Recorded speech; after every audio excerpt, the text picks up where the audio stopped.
Alors, comme je vous l'ai dit pour les livres précédents, c'est de la Septante, cette traduction du IIIe siècle avant Jésus-Christ de l'hébreu vers le grec. C'est donc de cette traduction que nous avons le titre nombre, arithmoi en grec, qui a donné arithmétique par exemple. Voilà. Et pourquoi on a appelé ce livre plutôt nombre? Eh bien, vous vous en doutez, à cause des deux dénombrements que vous trouvez dans ce livre, c'est-à-dire que lorsque le peuple est sorti du désert, Dieu a compté le peuple, premier dénombrement, ils ont compté tous les mâles au-dessus de 20 ans, et 40 ans plus tard, avant de rentrer dans le pays promis, ils ont fait un nouveau dénombrement, selon les mêmes règles, toujours en comptant les mâles de plus de 20 ans, et on trouvait à chaque fois autour de 600 000 hommes mâles de plus de 20 ans, ce qui laisse supposer une population totale de 1, voire 2 millions d'individus. Le livre des nombres, je vous dis aussi à chaque fois la période qui est couverte par chaque livre. Le livre des nombres couvre une période de 38 ans. D'accord? 38 ans, c'est-à-dire ça couvre la période ce sont les 38 années qui vont précéder l'entrée dans le pays promis. Alors, le livre des nombres commence dans la 2e année après la sortie d'Égypte. C'est ce que vous trouvez au chapitre 1. Et sur les 10 premiers chapitres, vous avez une période de 20 jours qui est détaillée ici. Ce sont les 20 jours avant de quitter le Sinaï. Vous savez, ils ont passé une année, ça nous est décrit dans le livre de l'Exode, ils ont passé une année quand ils sont sortis d'Égypte dans un lieu qui s'appelle le Sinaï. Là, Dieu a organisé le peuple, il a donné les lois pour le culte, il a donné les 10 commandements. Et puis la deuxième année, au bout de 20 jours, eh bien, ils ont quitté. Ce qu'ils ont fait le premier mois dans la 2e année, ils ont fait la Pâque. Hein, ça c'est important, vous trouvez ça dans le livre des nombres. Au chapitre 9 et au verset 1, ils ont fait la Pâque. La Pâque, elle devait se faire, c'était la date anniversaire de la délivrance de l'Égypte. Donc ils ont fait l'anniversaire de la délivrance de l'Égypte, et puis ils sont restés encore un mois, 20 jours, à préparer le départ, et puis ils se sont mis en route. Après, du chapitre 10 au chapitre 14, ça nous décrit une période d'environ 5-6 mois. Donc, pendant cette période, ils sont partis du mont Sinaï, qui est dans la pointe de la péninsule du Sinaï, et puis ils ont remonté tranquillement vers Israël pour se retrouver au sud d'Israël. Et là, eh bien, quand ils sont arrivés là, ils ont, vous connaissez cette histoire, ils ont envoyé des espions dans le pays promis pour explorer le pays, pour savoir par où ils allaient rentrer. Et au bout de 40 jours, les espions sont revenus, c'est ce que nous raconte Nombre 13, et ils ont fait un mauvais rapport, ils étaient découragés, et Dieu s'est fâché, et donc il leur a dit, eh bien, puisque vous ne voulez pas croire que je vous donne le pays, vous allez errer 40 ans dans le désert, un jour pour chaque jour que vous avez passé dans le pays promis, vous passerez 1 an dans le désert. Et pourquoi 40 ans? Jusqu'à ce que tous les 600 000 les enfants mâles de plus de 20 ans meurent dans le désert, et cette génération qui n'a pas voulu croire, eh ben, elle verra pas le pays promis, et l'autre génération, c'est elle qui verra le pays promis. Donc, ça, c'est ce qui nous est raconté du chapitre 11 au chapitre 14. Et puis, après, eh bien, vous avez 3 chapitres. Dans ces 3 chapitres-là, il nous est raconté un événement qui est arrivé pendant les 38 ans de désert. En fait, ce qui est très curieux, c'est que le livre des Nombres ne détaille pas ce qui s'est passé pendant les 40 ans dans le désert. Ça parle beaucoup avant le jugement des 40 ans, et puis la fin du livre des Nombres va vous parler de la dernière année avant de rentrer dans le désert. Mais les 38 ans qu'ils ont passés dans le désert, on sait quasiment rien. Il est juste parlé de cette histoire de Corée qui s'est révoltée contre enfin, c'est une révolte un petit peu de tous les responsables des principaux du peuple qui se sont révoltés contre Moïse. Ils voulaient sa place, en fait. Ils voulaient sa place. Ils disaient que bon, finalement, nous aussi, on peut rentrer dans le tabernacle. Nous aussi, on peut offrir des animaux. Et là, Dieu s'est fâché. Il y a eu beaucoup de morts à ce moment-là. Ça, c'est un épisode qui s'est passé dans les 38 ans. Mais de ces 38 ans, on ne sait que ça. Nombre 33 nous raconte un petit peu toutes les étapes qu'ils ont eues. Alors, on sait qu'ils ont fait des étapes. Et comme ils étaient à Kadès, retenez le nom de cette ville, ils étaient à Kadès au sud. C'est de là qu'ils avaient envoyé les espions. Ils ont tourné pendant 40 ans pour revenir à Kadès. Voilà. C'est exactement 38 ans. Pendant 38 ans, ils ont fait un parcours comme ça dans le désert. Toc.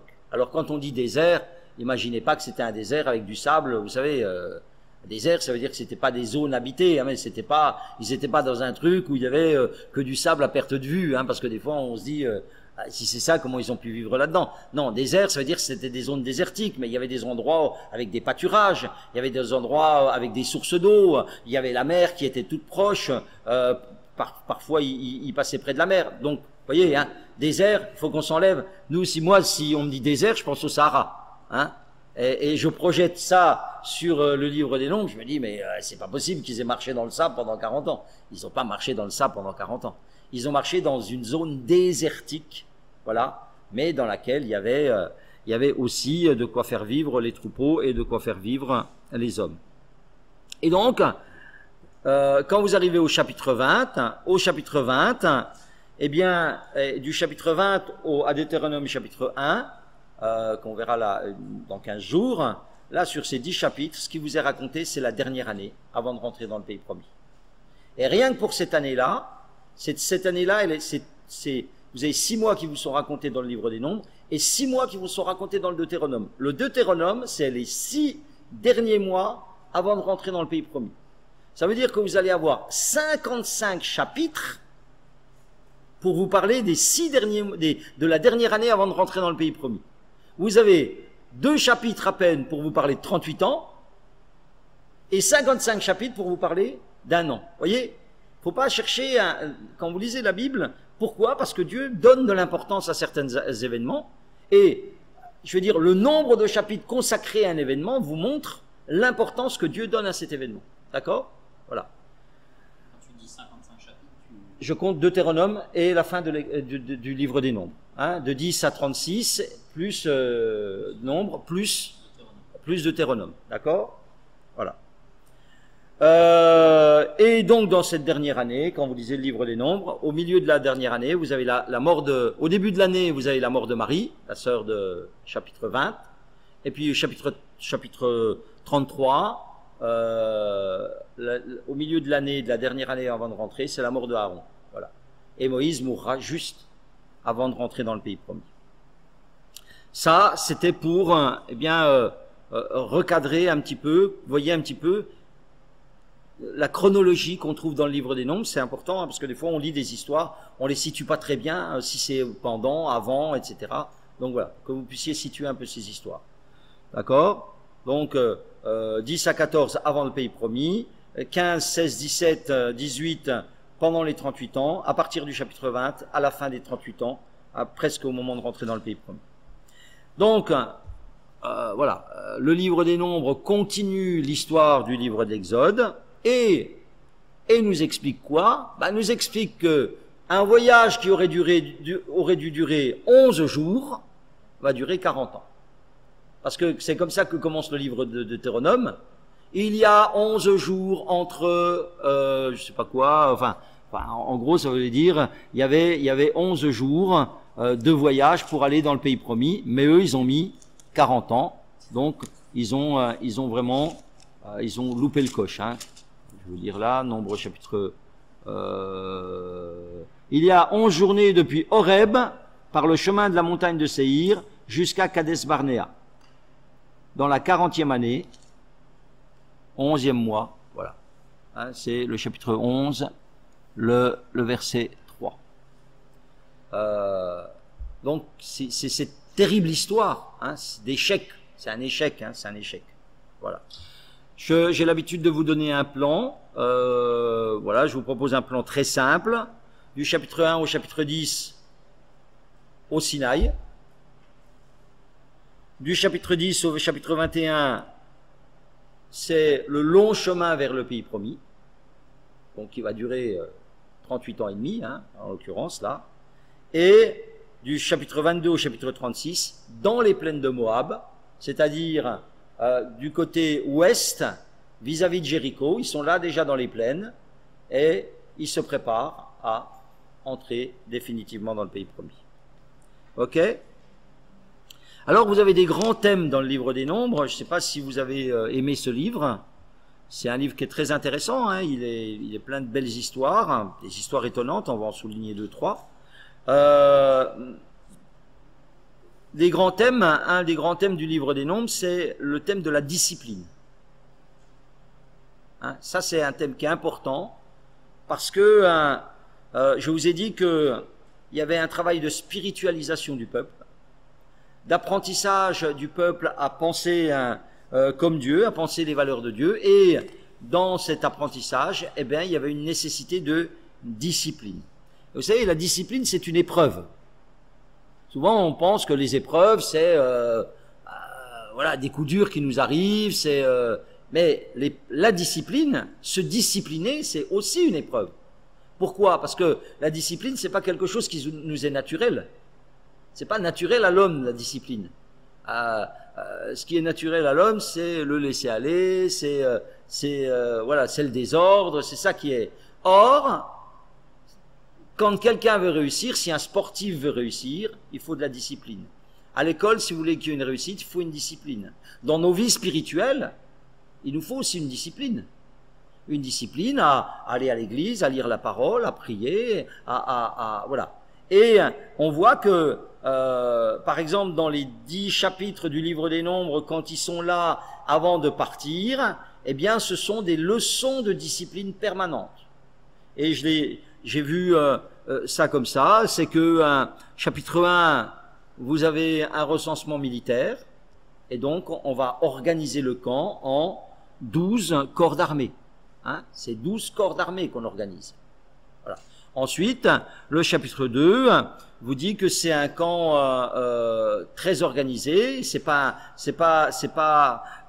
a pas un départ anarchique. Et quand ils vont partir dans le sens des aiguilles d'une montre.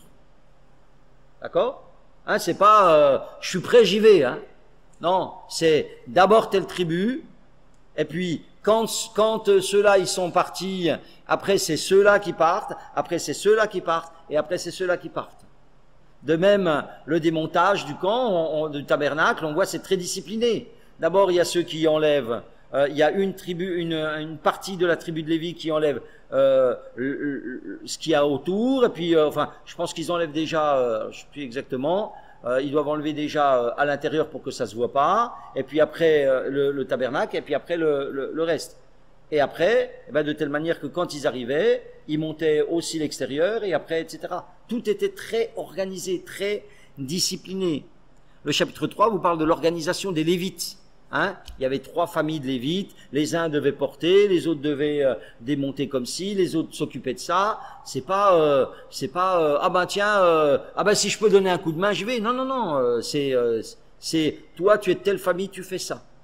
Toi tu es de telle famille, tu fais ça. D'accord? Il faut qu'on comprenne. Ça c'est la pensée de Dieu. Hein. Ça c'est la pensée de Dieu. C'est un Dieu d'organisation. Hein, c'est un Dieu d'organisation. Comme je vous le disais, le chapitre 4, démontage de la tente dans un ordre précis, toujours le même. Au chapitre 5, vous avez des règles pour la contamination. Aujourd'hui, on nous donne des règles pour pas se contaminer, etc.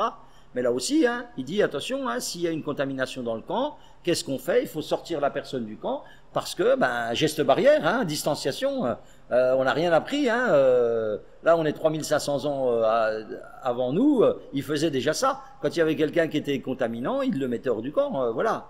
Et on attendait, après on attendait qu'il soit bien guéri pour le rentrer, etc. Chapitre 7, chapitre 9, une mise en marche ordonnée sous le contrôle de Dieu. Il dit, ben, c'est quand la nuée elle se lève que ça démarre. Quand elle se lève pas, ça démarre pas. C'est pas ah bah tiens, on n'a plus envie d'être là, on s'en va. Non, c'est Dieu qui décidait et il faisait. Vous voyez, il a vraiment rentré le peuple dans une discipline. Voilà. Et ça doit être une leçon pour nous, hein, parce que si on n'a pas de discipline dans nos vies, il n'y aura pas de victoire, il n'y aura pas de progrès et il n'y aura pas de victoire. Et à l'inverse, on le verra quand on arrivera dans le livre des Juges, quand ils seront dans le pays promis, il y a une phrase qui reviendra dans le livre des Juges, c'est marqué « Chacun faisait ce qui lui semblait bon ». Et vous voyez que cette période, elle est catastrophique. Vous voyez? C'est-à-dire que ce que Dieu leur avait inculqué, eh ben, ils l'ont oublié, et puis, ben, ça a été catastrophique. Voilà, et c'est pour ça qu'on met de la discipline, c'est pour ça qu'on fait des listes de ménage, c'est pour ça qu'on fait des listes de ceci, des listes de cela, parce que on peut pas, si on est désordonné, on n'arrivera à rien du tout. D'accord? Ça, c'est une première leçon qu'on trouve dans le livre des Nombres. Une deuxième leçon, enfin, quelque chose qui apparaît grandement dans le livre des Nombres, c'est le livre des murmures. Hein? C'est le livre des murmures. Sans cesse, vous voyez que le peuple murmure. 8 fois, vous avez 8 histoires avec des murmures. Les murmures, c'était quoi? Les murmures, c'était le peuple qui manifestait son mécontentement. Et je ne vais pas les regarder en détail ce soir, mais je peux vous donner toutes les références. Vous en avez au chapitre 11, une fois, 2 fois au chapitre 11, vous en avez une fois au chapitre 12, une fois au chapitre 13, une fois au chapitre 14, une fois au chapitre 16, 2 fois au chapitre 16, une fois au chapitre 20, une fois au chapitre 21. D'accord? Donc, les murmures, et souvent vous vous rendez compte que les murmures, ils étaient contre Moïse. Ils étaient contre l'autorité. Et voilà, et lui, Dieu, Moïse, il représentait Dieu, hein, donc derrière les murmures. D'ailleurs, à un moment donné, Dieu il dit, mais c'est pas contre vous, c'est contre moi. Hein, déjà, ça fait 10 fois qu'ils ont murmuré contre moi, etc. Et qu'est-ce qu'on lit? C'est que généralement, ces murmures, ça avait des graves conséquences. Hein, parce que ça amenait la colère de Dieu, ou ça amenait Dieu à les laisser avoir les conséquences de leurs attitudes, voilà. Et il y avait beaucoup de mortalité, il y avait beaucoup de souffrances qui venaient de ça. Alors ça nous intéresse, les murmures, parce que quand vous lisez 1 Corinthiens chapitre 10, vous l'avez déjà lu la dernière fois, mais je vais vous le relire, parce que c'est le passage qui nous permet d'interpréter le livre des Nombres pour nous. D'accord? Et je vous ai lu la dernière fois au chapitre 10 du verset 1 au verset 5, en vous disant que ça correspondait au livre de l'Exode. On va continuer au verset 6. Or, ces choses sont arrivées pour nous servir d'exemple, afin que nous n'ayons pas de mauvais désirs comme ils en ont eu. Ne devenez point idolâtres comme quelques-uns d'entre eux, selon qu'il est écrit, le peuple s'assit pour manger et pour boire, puis ils se levèrent pour se divertir. Ça, eh bien, c'est le veau d'or. Ne nous livrons point à la débauche comme quelques-uns d'entre eux s'y livrèrent, de sorte qu'il en tomba 23 000 ans à 5 jours. Ça, c'est ce qui s'est passé dans la dernière année. Ne tentons point le Seigneur comme le tentèrent quelques-uns d'entre eux qui périrent par les serpents. Ça, c'est dans le livre des Nombres au chapitre 21. Ne murmurez point comme murmurèrent quelques-uns d'entre eux qui périrent par l'exterminateur. Ces choses, donc les murmures sont compris dedans, hein. Ces choses leur sont arrivées pour servir d'exemple, et elles ont été écrites pour notre instruction à nous qui sommes parvenus à la fin des siècles. Et lorsque vous lisez le Nouveau Testament, eh bien dans Philippiens par exemple, il est dit « ne murmurez pas ». Il n'y a pas que les Juifs dans le désert qui murmuraient. Des fois les chrétiens ils murmurent. Il y a les chrétiens qui murmurent ici, levez la main. 2, 3, 4, 5, allez, 6. Voilà, donc, voyez, la parole, elle est pour nous. Hein. Ça veut dire que ces histoires, quand vous les lisez, même si elles sont très vieilles, elles nous apprennent, parce que c'est le cœur de l'homme. Hein. Et la Bible elle dit, dans le Nouveau Testament, même en Jésus-Christ, elle dit, ne murmurez pas. Alors, est-ce que vous voulez ce soir un antidote au murmure? Voilà, un vaccin contre le murmure. Hein? Voilà. Eh bien, le vaccin contre le murmure, par exemple, il est en 1 Thessaloniciens chapitre 5, verset 17, où il est dit, rendez grâce en toutes choses. Ça, c'est le vaccin. Ça, c'est le contrepoids. Pourquoi je murmure? Parce que je suis pas content, je suis pas content, 1, 5, 17. Je suis pas content de comment on fait les choses, je suis pas content de telle décision, je suis pas content du pasteur qui dit ça comme ça, du pasteur qui fait ci comme ça, je suis pas, voilà. Alors on est des hommes, on peut se tromper, hein, mais voilà, je suis pas satisfait, etc. Mais la Bible, elle nous dit aussi, rendez grâce en toutes choses. Ça, c'est un vaccin, c'est un antidote. Au lieu de me plaindre, je peux aussi bénir. Hein? C'est ce que dit Jacques. Il dit, au lieu d'utiliser votre bouche pour maudire, pour vous plaindre, utilisez votre bouche pour bénir. C'est la même bouche. Quand t'as tant qu'à faire, mettez l'autre fonction. Et vous allez voir que ça va changer beaucoup de choses. Parce que quand vous murmurez, vous entretenez des mauvaises pensées qui sont là-dedans, et puis ça se dégrade, et puis ça abonne rien de bon. Et puis si on remplace ça par dire alléluia, le Seigneur sait, alléluia, le Seigneur est puissant. Vous savez, un pasteur, hein, il a intérêt à rendre grâce pour toutes choses, hein, parce que sinon il meurt. Au bout de 33 ans de ministère, il disparaît, il se dissout, c'est pas possible, hein. Au bout d'un moment, un pasteur, il est obligé de dire alléluia, Seigneur, vous savez ce que je dis, moi? Je dis, moi, je suis pas Dieu. Donc, au bout d'un moment, Dieu, c'est Dieu, et il fait son travail de Dieu, et moi, je suis pasteur, je fais mon travail de pasteur. Je peux pas faire le travail de Dieu, et je dis alléluia, quoi, hein, et qu'est-ce que vous voulez faire, hein? Voilà, ça, c'est important, hein. Donc, le livre des Nombres, c'est le livre des murmures, et 1 Corinthiens nous dit, hein, ne murmurez pas comme ils murmurèrent, hein, parce que, voilà, il y a des conséquences. Après, on se plaint que la santé ne va pas. Après, on se plaint qu'on ne guérit pas. Rien que ça peut être une cause qu'on ne guérit pas. Je vous le dis, hein. Je vous le dis. Mais si on bénit le Seigneur, vous allez voir que ça va changer les choses dans vos vies. Vraiment, hein.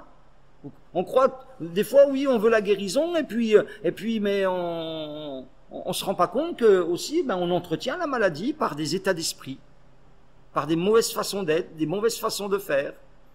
Alors après, on va voir, on nous demande de prier, et puis ça répond pas, puis après on se décourage. Voilà, la Bible dit ne murmurez pas. Mais, alléluia, hein, vous avez levé la main, eh bien c'est que vous reconnaissez l'état de votre cœur, et c'est le commencement de la délivrance. C'est le commencement de la délivrance. Troisièmement, encore, ce qu'on trouve dans ce livre, je vous ai, comme je viens de le dire, hein, ici, ce qu'on avait lu, c'est que on peut avoir une lecture symbolique, hein. Hein, je vous ai expliqué que vous avez la lecture littérale, ça veut dire que vous lisez des événements qui se sont déroulés, mais que ces événements, ils nous parlaient aussi de Jésus-Christ, et ils nous parlaient aussi de la vie chrétienne. D'accord? Donc, on avait vu dans le livre d'Exode des choses qui déjà nous parlaient de Jésus. On avait parlé de la Pâque, par exemple, l'agneau, hein, ça c'est le type même de Jésus dans le livre de l'Exode. Voici les types de Jésus dans le livre des Nombres. Alors, la verge d'Aaron, vous savez, ce bâton, quand il y a eu la révolte de Corée, Dieu a demandé à chaque chef de tribu de donner un bâton, une canne, quoi, hein. Et puis, il a pris cette canne, il l'a mis dans le lieu très saint pendant la nuit. Et c'était des bouts de bois, hein. Et la canne d'Aaron, le lendemain, hop, elle avait poussé des branches et elle avait du fruit dessus. C'est une image, pourquoi ça nous parle de Jésus, ça? Qui peut me dire? Ça nous parle de quoi, de Jésus? De la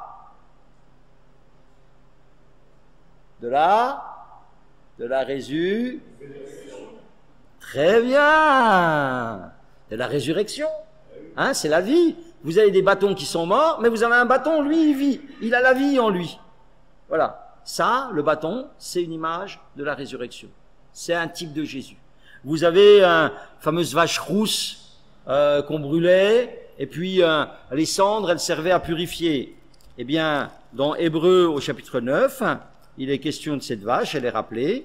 Il est dit, au verset 13, Car si le sang des taureaux et des boucs et la cendre d'une vache, ça c'est la vache rousse qu'on trouve dans les nombres, la cendre d'une vache répandue sur ceux qui sont souillés, sanctifie et procure la pureté de la chair, combien plus le sang de Christ par l'Esprit éternel s'est offert lui-même sans tache à Dieu, purifiera-t-il votre conscience?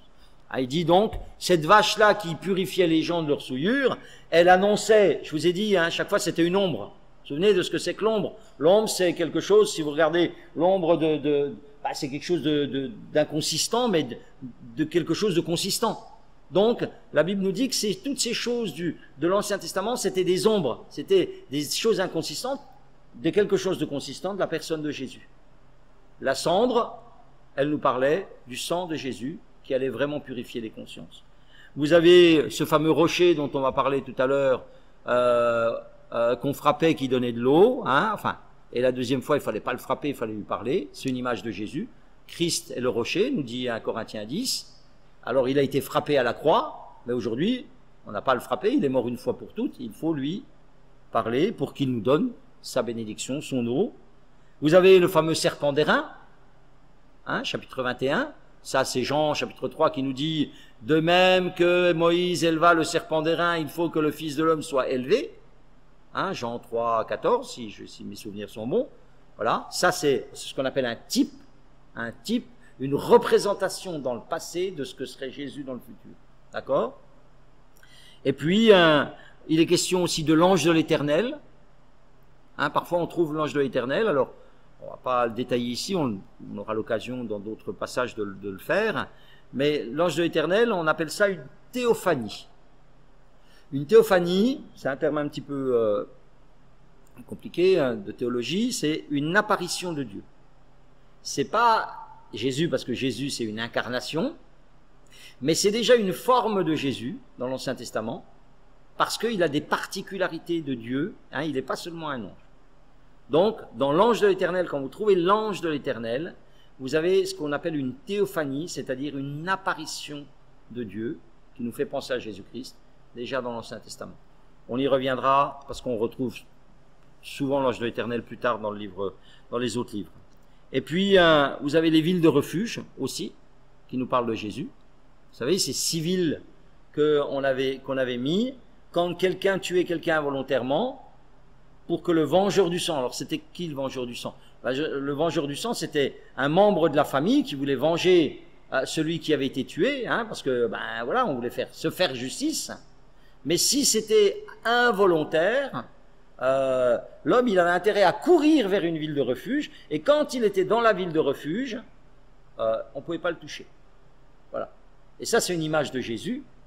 Quand on vient à lui, il nous préserve du jugement. Vous voyez, tout ça, déjà, dans le livre des Nombres, vous avez chaque fois des choses qui nous annoncent Jésus. C'est pour ça que Jésus dira à ses disciples, il leur a expliqué dans toutes les Écritures ce qui le concernait, et certainement qu'il a pu pointer ces histoires-là, dire, vous vous souvenez quand les Israélites, ils avaient péché, ils avaient fait le mal, ils allaient dans une ville de refuge, c'est pareil, si vous venez à moi, vous qui êtes fatigué et chargé, vous trouverez du repos, vous trouverez la délivrance, etc. D'accord? Et puis, je vous avais dit aussi, dans le 3e niveau de lecture, un niveau de lecture littérale, niveau de lecture où on voit Jésus-Christ, puis ce niveau de lecture où on peut y voir notre déroulement de la vie chrétienne. Je vous avais dit, l'Égypte, c'est notre esclavage, et puis la Pâque, c'est la croix, et puis la mer des roseaux, le traversée de la mer Rouge, c'est la coupure avec le passé, et puis après, c'est Dieu nous apprend sa parole, etc. Et puis, ça continue, le livre des Nombres continue, cette histoire chrétienne. Elle nous dit quoi, le livre des Nombres? Elle nous dit quoi? Elle nous dit que tous ceux qui sont passés par la conversion rentreront pas forcément dans le ciel. C'est ça qu'elle nous dit. Elle nous dit que c'est pas parce qu'on est sorti de l'Égypte qu'on va y arriver, parce que il y a beaucoup d'appelés mais peu d'élus. Alors pourquoi ils y sont pas arrivés? Pas parce que Dieu ne voulait pas qu'ils arrivent, mais parce que c'est ces gens-là qui ont péri dans le désert. Ils n'ont pas été sauvés. La Bible dit dans Hébreu, il dit ils n'ont pas été sauvés. Ils ont péri dans le désert. Pourquoi? Parce que, en fait, ils sont sortis de l'Égypte, mais ils ne sont pas rentrés pleinement dans le projet de Dieu. Vous voyez? Et il y a beaucoup de chrétiens, ils sont comme ça. Il y a beaucoup de chrétiens, ils veulent bien que Dieu les sorte de leurs problèmes, ils veulent bien que Dieu les sorte de leur drogue, de leur alcool, de leurs difficultés, mais ils ne veulent pas être sortis de leurs problèmes pour servir le Dieu vivant et vrai. Dans les Thessaloniciens, il dit, on nous raconte comment vous êtes convertis en abandonnant les idoles. Ça, c'est l'aspect négatif de la chose. On abandonne quelque chose, mais il y a un aspect positif pour servir le Dieu vivant et vrai. Vous voyez? C'est pas un abandon pour rien. Et ces gens-là, c'est quoi leur problème? C'est qu'ils ont abandonné l'Égypte, mais ils ne voulaient pas servir Dieu. Ils ne voulaient pas servir Dieu, ils voulaient pas marcher avec Dieu. Et donc, eh bien, ils ont passé leur temps, c'est ceux-là qui murmurent, c'est ceux-là qui passent leur temps à regarder en arrière, c'est ceux-là qui passent leur temps à regretter. Ah, mais finalement, bah, dans le monde, je faisais ci, dans le monde, je faisais ça. Ben oui, ben si Jésus, il a dit, celui qui regarde en arrière, il n'est pas propre au royaume de Dieu, c'est un choix. C'est un choix. Mais si je suis un chrétien, un pied en Égypte, un pied dans le pays promis, ben, je veux faire le grand écart, mais je vais rester dans le désert, quoi. D'accord? Voilà, c'est ça. Et ça, eh ben, ça nous raconte l'histoire de ça. Ça nous raconte l'histoire de gens qui sont sortis glorieusement, qui ont vu des miracles, des transformations de vie. Combien on a vu de chrétiens comme ça? Moi, j'en ai vu beaucoup des chrétiens comme ça. En 33 ans de ministère, j'en ai vu beaucoup des chrétiens comme ça. J'ai vu des chrétiens qui sont sortis, qui là ont donné des témoignages extraordinaires et qui un jour, eh bien, finissent lamentablement dans leur vie. Ça n'est pas normal. C'était pas le but de Dieu. Le but de Dieu, c'était qu'ils soient victorieux et qu'ils soient pleins de joie et que comme des Paul, quoi, voilà, qui à 76 ans, oh, mais j'ai témoigné à mon médecin, etc. Mais c'est ça que Dieu veut, hein? Pas des chrétiens, oh non, il y en a marre, les réunions, il y a trop de réunions, ceci, cela. Quel genre de chrétien on veut être? Et le genre de chrétien que tu vas être, ça va déterminer ce que tu vas devenir. Hein? Voilà. Donc ça, c'est une leçon qui se déduit du livre des Nombres. Et voilà. Donc là, vous avez ces choses là qui apparaissent dans le livre des Nombres, qu'on peut traduire pour nos vies, hein, pour nos vies chrétiennes. J'ai voulu aussi faire un petit focus sur dans la rubrique des difficultés. Là, j'ai mis plutôt les histoires étranges qu'on trouve dans le livre des Nombres. Alors la première, celle dont parlait Yannick la dernière fois, qui le choquait un petit peu, l'histoire de Moïse qui va être puni et qui ne va pas rentrer dans le pays promis.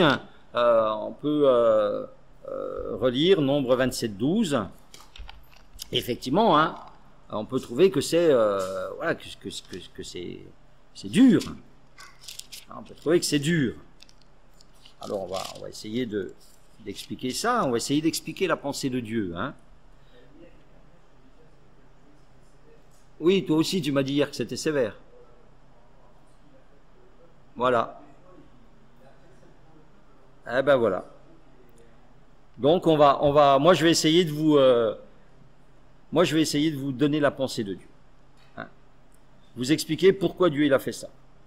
Nombre 27, 12, l'Éternel dit à Moïse, monte sur cette montagne d'Abarim, regarde le pays que je donne aux enfants d'Israël, tu le regarderas, mais toi aussi tu seras recueilli auprès de ton peuple comme Aaron ton frère a été recueilli, parce que, donc il donne une raison, hein, vous avez été rebelles à mon ordre dans le désert de Tsin, lors de la contestation de l'assemblée, et que vous ne m'avez point sanctifié à leurs yeux à l'occasion des eaux.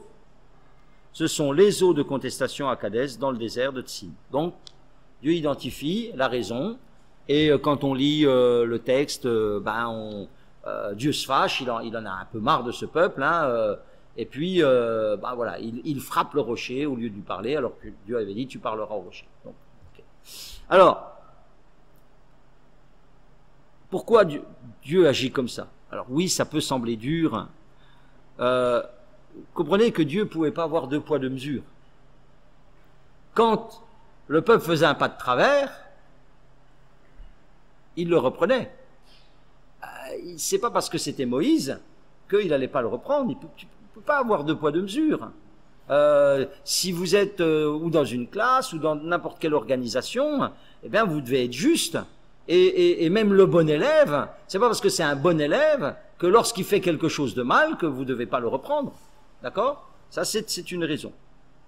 Et on doit réaliser, ça c'est une vérité spirituelle, plus les privilèges sont grands, plus les responsabilités sont grandes. Voyez? Et le péché d'un conducteur spirituel, comme Moïse, quand même, c'était, voilà, il savait, lui, hein, voilà, il s'est souvent fâché avec le peuple parce que ils étaient, ils marchaient, ils faisaient pas ce qu'il fallait faire.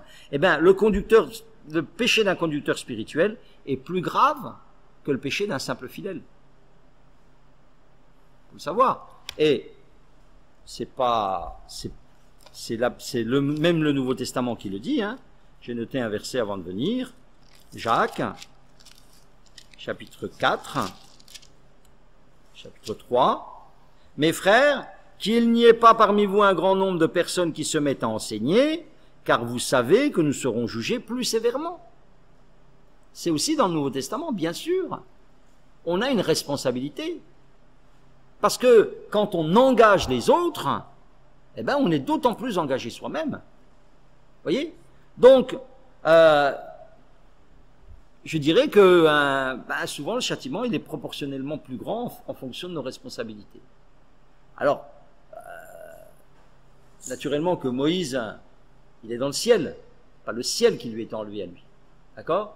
Mais c'est finalement cette récompense de fouler le pays promis pour lequel il a vécu 80 ans de sa vie, quoi. Voilà, c'est la récompense qu'il n'a pas eue. Hein, c'est pas le salut, hein, puisque si mes souvenirs sont bons, quand il y a la transfiguration de Jésus, eh bien, je vais pas vérifier, mais je crois que c'est Moïse et Élie qui apparaissent à Jésus. Donc c'est pas un perdu qui va apparaître à Jésus, hein, et il lui reparle du voyage qu'il va bientôt faire, etc. Donc c'est une attestation qu'il n'y a pas de problème pour le ciel, pour Moïse, d'accord? Comprenez? Mais c'était important, parce que si jamais Dieu faisait une faiblesse là, mais c'était affaiblir toute l'autorité derrière pour mener le peuple après. Et déjà avec ça, il avait déjà du mal à le mener. Ça ne pouvait, d'avoir fait ça pour Moïse, et que ça sache, ça ne pouvait que donner la crainte au peuple. Et ça ne pouvait que aider la discipline. D'accord? Ça, c'est la première histoire étrange. La deuxième histoire étrange, c'est l'histoire de Balaam. L'histoire de Balaam, quand même, vous avez 36 chapitres dans le livre des Nombres, vous avez quand même 3 chapitres qui concernent ce bonhomme-là. Hein, c'est pas rien, hein. Donc, et c'est bon, il y a beaucoup de versets peut-être de cette histoire qui nous interrogent. C'est un peu bizarre, ce personnage qui apparaît comme ça, qui tout d'un coup a la capacité de parler de la part de Dieu, a la capacité de bénir, et qui en même temps est pas très clair. Bon, on a souvent du mal à le situer, hein, souvent parce qu'on veut aussi le ramener à notre expérience chrétienne, voilà, et que tout n'est pas forcément, tout ne s'applique pas à notre expérience chrétienne. Moi, je vais simplement vous dire, bon, déjà, dire que c'est pas n'importe quoi le personnage de Balaam, parce que 3 fois ensuite vous le retrouvez mentionné dans l'Ancien Testament, et 3 fois vous le trouvez mentionné dans le Nouveau Testament, hein, dans Pierre, dans Jude et dans l'Apocalypse. Et il est rappelé comme le mauvais chemin à ne pas suivre.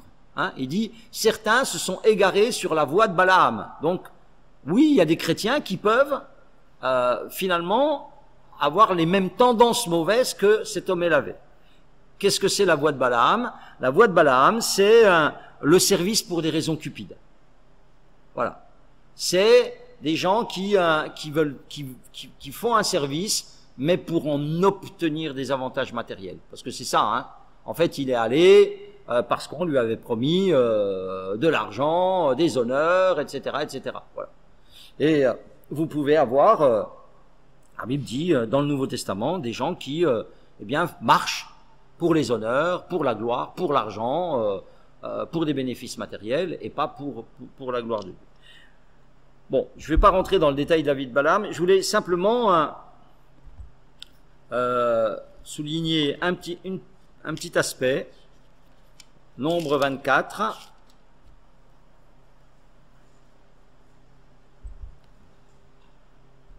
Verset 25. Balaam se leva, partit et retourna chez lui. Balaam se leva, partit et retourna chez lui. D'accord? Balak s'en alla aussi de son côté. Chapitre 25, mais vous savez, je vous ai déjà dit, vous arrêtez pas au découpage. Hein. Les chapitres, souvent, quand on a un nouveau chapitre, on dit « Ah, bah c'est une autre histoire ». Non, non, bah, l'histoire, elle continue. D'accord? Et l'histoire, elle continue. Israël demeurait à Sittim, et le peuple commença à se livrer à la débauche avec les filles de Moab. Est-ce que vous avez fait le lien entre la fin du chapitre 24 et le début du chapitre 25?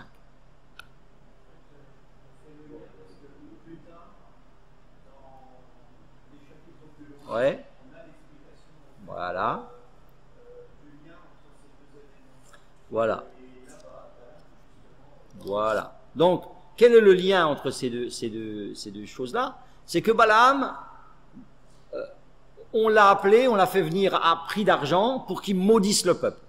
Seulement Dieu il dit, je vais prendre ta bouche, et ta bouche, tu vas pas pouvoir dire ce que tu veux. Alors il bénit, il bénit, il bénit. Puis l'autre il dit, il en a marre, je te paye et tu bénis quoi. Et il dit, je peux pas, mais Dieu il prend ma bouche et il me fait bénir, je peux que bénir. Seulement Balaam, il se dit, bon, alors il a vu qu'il allait perdre quand même, l'autre il lui dit, bon bah tu vas retourner chez toi puis tu vas rien avoir. Alors Balaam il dit, ben écoute,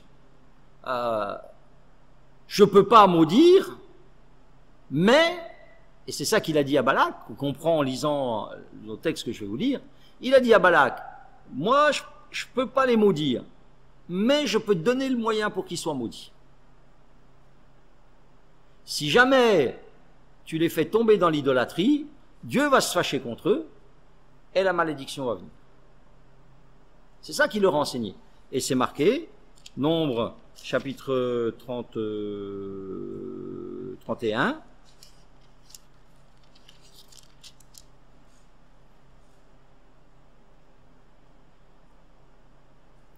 Verset 16.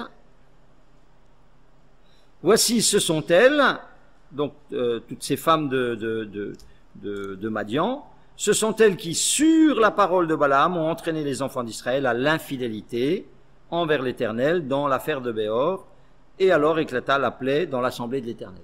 Voyez, un petit verset, tout d'un coup, nous donne le lien. C'est ça la Bible. Hein. Vous avez des trucs, vous lisez, vous comprenez pas. Donc, c'est quoi le lien? Le lien, c'est qu'il s'en va, mais avant de s'en aller, il dit, tu sais, je vais te donner un conseil. Si tu veux vraiment que ça tourne mal pour Israël, eh ben, t'as qu'à envoyer des femmes vers eux, avec un culte. Alors, ils ont amené un culte à Baal Péor. C'était un culte avec une orgie sexuelle. Ils ont dit que le peuple il s'est livré à ça. Voilà. Et toute une partie du peuple a été contaminée. Voilà. Et Dieu, il a été obligé de les frapper. Et il a dit que ce jour-là, il a dû en tuer 23 000. Hein? C'est ce que vous trouvez ensuite dans le livre des Nombres, là, avec l'histoire de Phinées. Histoire de Phinées, chapitre 25. Hein, donc c'est à la suite. Et voici, verset 6, un homme des enfants d'Israël vint et amena vers ses frères une Madianite sous les yeux de Moïse et sous les yeux de toute l'assemblée, tandis qu'il pleurait à l'entrée de la tente. Alors il y en a qui se lamentaient parce que c'était le péché. Et puis lui, il a pris une femme et puis il l'a emmené, voilà, pour se livrer à la débauche.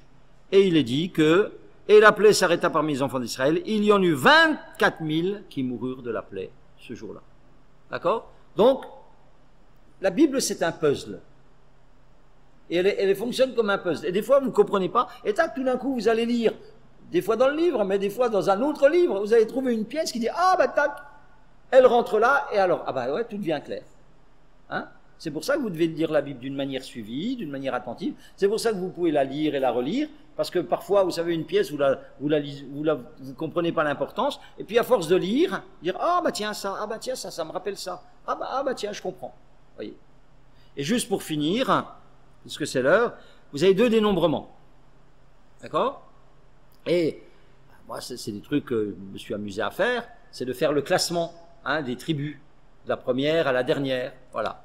Donc, et vous avez une curiosité, c'est que la tribu de Siméon, dans le deuxième dénombrement, elle devient la dernière, la plus petite. Hein?